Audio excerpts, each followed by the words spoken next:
Pendukung Prabowo, semua bisa berubah karena kepentingan, ditulis oleh Heru Subagia di siwar.com. Sebelum kita lanjut, jangan lupa subscribe dan nyalakan loncengnya agar Anda menjadi yang pertama mendapatkan informasi dari jurnal terupdate. Menjadi pertanyaan besar jika tiba-tiba naiknya elektabilitas atau tingkat keterpilihan Partai Amanat Nasional atau PAN berhubungan langsung dengan keputusan politik pencapresan di bawah kepemimpinan Ketua Umum Zulkifli Hasan atau Zulhas mendukung calon Presiden Prabowo Subianto. Tren positif PAN yang semakin diterima oleh masyarakat dari bulan ke bulan menunjukkan tren sebaiknya animo masyarakat menerima PAN di antara banyak partai besar yang lebih eksis duluan. Bukti kerja keras kader dan juga kegesitan Ketua Partai Zulkifli Hasan menjadi nahkoda partai berlogo matahari bersinar yang menjadi portofolio utama menjadikan PAN menjadi salah satu parpol yang akan menembus ambang batas parliamentary threshold. Kerja-kerja politik Zulhas dan kader di bawah dinilai membuahkan hasil dan memastikan tiket PAN ke Senayan dan apa yang menjadi target PAN memperoleh 60 kursi DPR RI akan tercapai.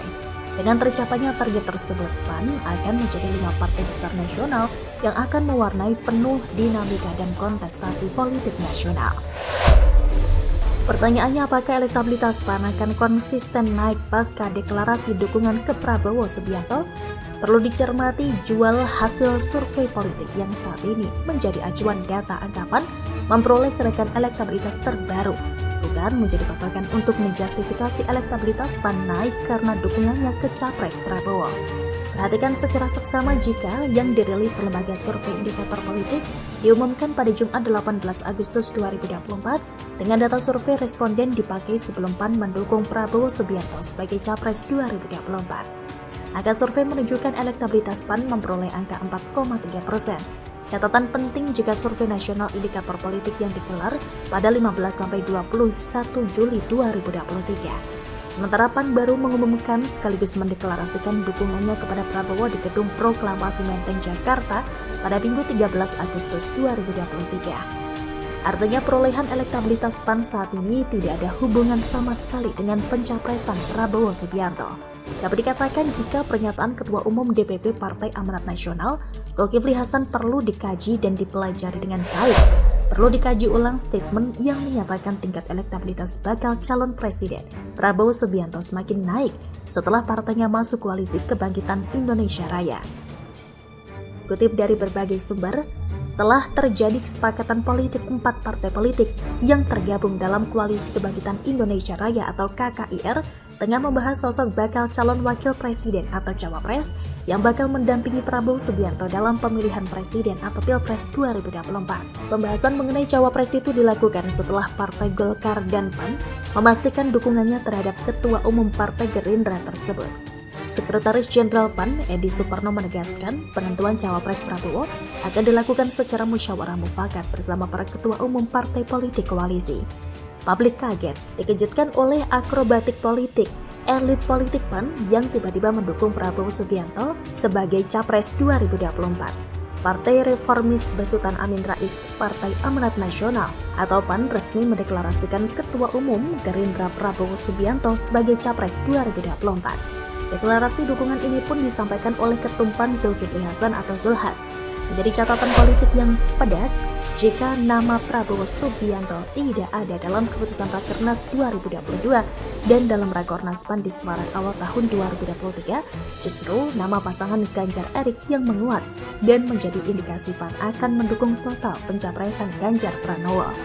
Nasi sudah menjadi bubur, Partai Amanat Nasional telah memutuskan mengusung Prabowo Subianto sebagai baca pres di Pilpres 2024. Ketua Umum PAN Zulkifli Hasan menyebut Prabowo merupakan jalan tengah. Politik jalan tengah menjadi keputusan akhir. Hal itu disampaikan oleh Zulhas dalam sambutan di konsolidasi PAN di Medan. Awalnya dia mengatakan jika PAN telah 2 kali kalah di pemilihan presiden, sehingga mereka ingin menang di Pilpres 2024. Dasar bagi penentuan pilihan PAN menurut Zulhas, untuk mewujudkan itu, PAN memperhatikan hasil survei hingga pengamat sebelum memutuskan pilihan. Berdasarkan hal tersebut, mereka akhirnya memutuskan mendukung Prabowo Subianto. Berdasarkan survei, berdasarkan wawancara, berdasarkan diskusi kepada para pengamat sama cendekia, sekarang ini Pak Prabowo yang terus rata-rata 10%, kata Zulhas, Jumat 18 Agustus 2023. Selain itu, sosok Prabowo juga disebut sebagai jalan tengah. Zulhas menyebutkan jika baca pres saat ini ada satu kanan dan satu kiri. Juga sebagai jalan tengah, satu kanan, satu kiri, ini jalan tengah. Oleh karena itu, kita sudah memutuskan kita mendukung Prabowo Subianto sebagai calon presiden. Pada saatnya, waktu akan menjadi saksi apakah kiranya keputusan akhir politiknya masih bisa berubah arah atau PAN akan tetap solid untuk ketiga kalinya berdiri tegak mendukung pencalonan Prabowo Subianto di Pilpres 2024. Mempertimbangkan batas akhir pendaftaran calon presiden dan wakilnya cukup lama, yakni awal November 2023, tentunya masih akan banyak kejutan dan juga manuver politik pencapresan baik dari partai maupun koalisi partai.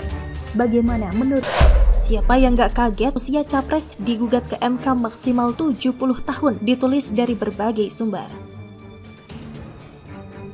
Sebelum kita lanjut, jangan lupa subscribe dan nyalakan loncengnya agar Anda menjadi yang pertama mendapatkan informasi dari jurnal terupdate. Upaya kubu Prabowo yang menantikan ketok palu Mahkamah Konstitusi atau MK soal syarat usia minimal capres dan cawapres bak menemui lawan sepadan setelah tersiar kabar pengajuan gugatan 98 pengacara agar usia capres atau cawapres dari yang semula tidak terbatas diubah menjadi maksimal 70 tahun. Ini menarik sekaligus memenuhi ekspektasi kita bahwa harus ada saingan gugatan usia capres atau cawapres dari sisi yang sebaliknya. Jangan membatasi usia maksimal calon yang berniat maju. Adalah kelompok yang mengatasnamakan diri sebagai Aliansi 98 Pengacara Pengawal Demokrasi dan HAM, di mana mereka resmi mengajukan gugatan pada Jumat siang 18 Agustus dengan menamakan langkah mereka Jumat Glory. Dilansir dari pemberitaan.detik.com, materi gugatan dari aliansi pengacara ini punya dasar yang kuat dan mengarah pada kepentingan bangsa, bukan sekedar mencari jalan agar ada capres atau cawapres yang diajukan.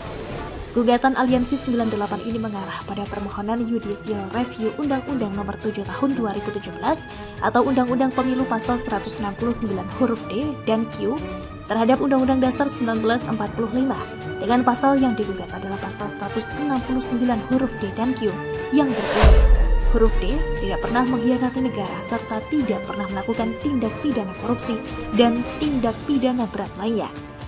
Huruf Q berusia paling rendah 40 tahun. Bagian tindak pidana lainnya menurut Aliansi 98 perlu diperjelas oleh MK. Misalnya tidak memiliki rekam jejak pelanggaran HAM berat, tidak terlihat dan atau menjadi bagian peristiwa penculikan aktivis pada 1998. Tidak terlibat atau menjadi pelaku penghilangan orang secara paksa, serta tindak pidana berat lainnya. Soal batasan usia ada perbandingan dengan jawaban lain, seperti usia Hakim Konstitusi, Ketua, Wakil Ketua MK, dan Hakim Agung maksimal 70 tahun.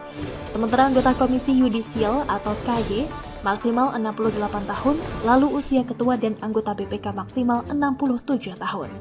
Ini menarik sekali karena pasti akan membuat kubu penggugat dan penikmat usia minimal capres atau cawapres pasti mulai panik, termasuk kubu Prabowo dan siapapun yang setuju.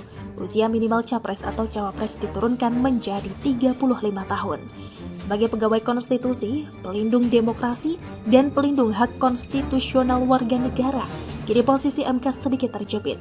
Kalau gugatan soal batas usia minimal dikabulkan, maka gugatan soal batas usia maksimal juga kudu dikabulkan.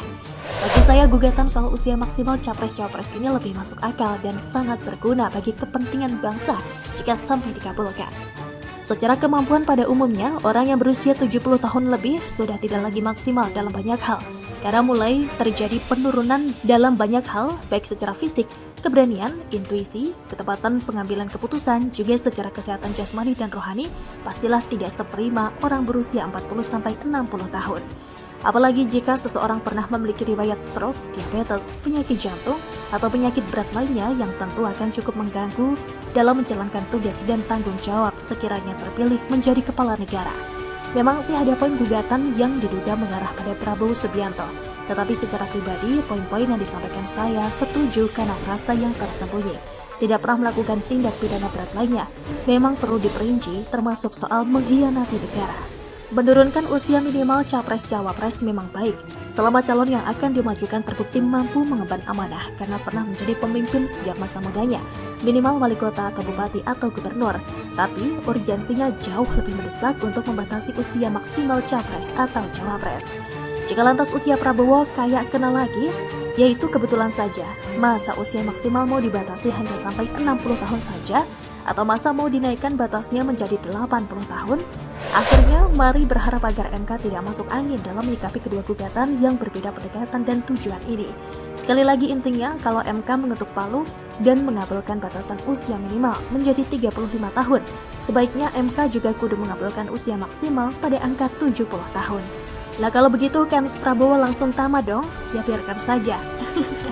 Lagian kan sudah dibilang kan Prabowo sudah lewat setelah kalah pada 2014 silam. Kok malah diulangi lagi dengan kalah lagi pada 2019 lalu. Terus besok mau kalah ketiga kalinya juga. Begitulah kura-kura. Sebagaimana diketahui sebelumnya, Ketua Umum Partai Gerindra Prabowo Subianto menanggapi gugatan terhadap Undang-Undang Pemilihan Umum ihwal batas usia calon presiden dan calon wakil presiden yang tengah diproses di Mahkamah Konstitusi.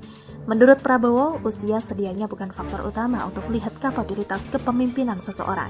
Alih-alih usia, Prabowo menyebut tekad dan idealisme seseorang lebih penting diperhatikan. Kalau saya lihat, jangan kita terlalu melihat usia lah, kita lihat tekad, idealisme, kemampuan seseorang, kata Prabowo di kantor DPP Partai Solidaritas Indonesia atau PSI, Jakarta Pusat, Rabu 2 Agustus 2023. Toh banyak negara, kata Prabowo, banyak pemimpin yang usianya muda. Saya lihat banyak negara itu pemimpinnya muda-muda, kata Menteri Pertahanan tersebut. Adapun gugatan ihwal batas usia capres-cawapres ini terintegrasi di MK dengan nomor perkara 29/PUU/21/2023. Pemohon berasal dari PSI yang diwakili oleh Ketua Umum Giring Ganesha, Sekretaris Jenderal Dea Tunggaesti, serta sejumlah kader yang terdiri atas Antoni Winza Prabowo, Dani Eka Rahmaning Tias, Dedek Prayudi, dan Mikhail Gorbachev. Mereka menggugat Undang-Undang Nomor 7 Tahun 2017 tentang Pemilihan Umum Pasal 169 huruf Q. Aturan ini berbunyi persyaratan menjadi calon presiden dan calon wakil presiden adalah berusia paling rendah 40 tahun. Menyitir dokumen pemohon, mereka mengalami kerugian konstitusional dan hendak mengubah batas usia 40 tahun menjadi 35 tahun. Pasalnya, batasan usia 40 tahun membuat pemohon kehilangan haknya untuk memilih dan mendapatkan sebanyak mungkin pilihan pemimpin, termasuk yang berusia muda alias di bawah 40 tahun. Bagaimana menurut Anda?